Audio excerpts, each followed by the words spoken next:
رزق کی فکر نہ کرو، یہ اللہ کی ذمہ داری ہے۔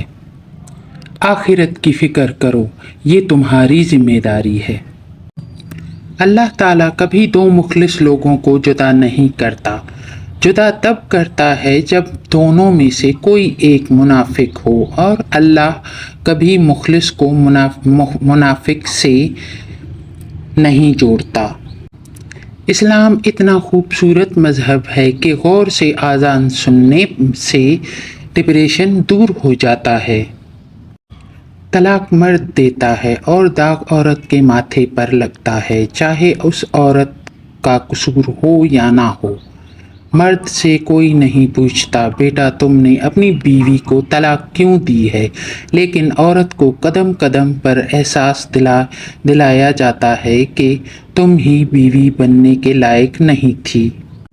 ان لوگوں کے لیے جو شادی شدہ نہ ہوں اور زنا کریں یہ حکم دیا گیا کہ انہیں 100 کوڑے لگائے جائیں اور 1 سال کے لیے جلا وطن کر دیا جائے۔ موت کے بعد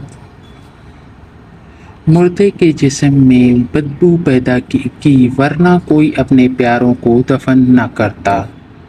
گندم اور اناج میں کیڑے مکوڑے پیدا کر دیے، ورنہ لوگ اسے سونے اور چاندی کی طرح ذخیرہ کر لیتے اور لوگ بھوکے مر جاتے۔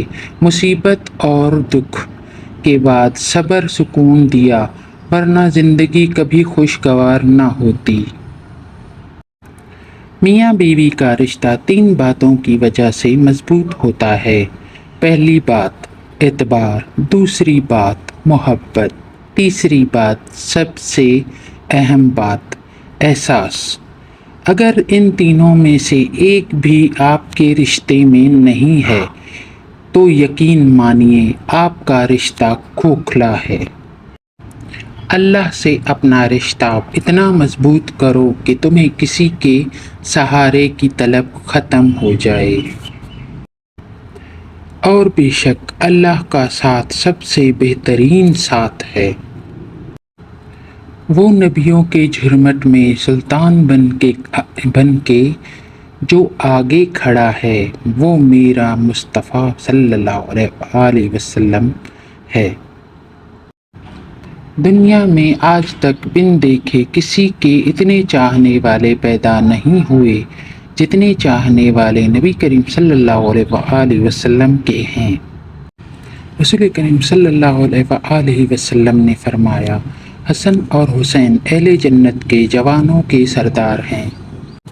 اللہ کا فرمان ہے، سب کو چھوڑ کر اندھا اعتبار کر لو مجھ پر، یقین کرو میں اپنے وعدوں کا بڑا سچا ہوں۔ حضور کریم صلی اللہ علیہ وسلم نے فرمایا، بکری کی عزت کرو اور اس سے مٹی جھاڑو کیونکہ یہ جنتی جانور ہے۔ قبر اور قدر کبھی جیتے جی نہیں ملتی، مرتے ہی قبر تیار اور قدر لاجواب۔ سب سے زیادہ امیر مرد وہ ہے جس کی جیب میں عورت کی وفا ہوتی ہے۔ بے شک اللہ صبر کرنے والوں کے ساتھ ہے۔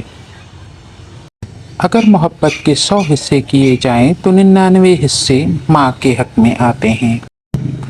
جن گھروں میں مرد عورتوں سے نرم لہجے میں مسکرا کر بات کرتے ہیں ان گھروں میں برکتیں راج کرتی ہیں۔ مولا علی علیہ السلام کا قول ہے، عورت کا جہاد شوہر کے ساتھ اچھی زندگی بسر کرنا ہے۔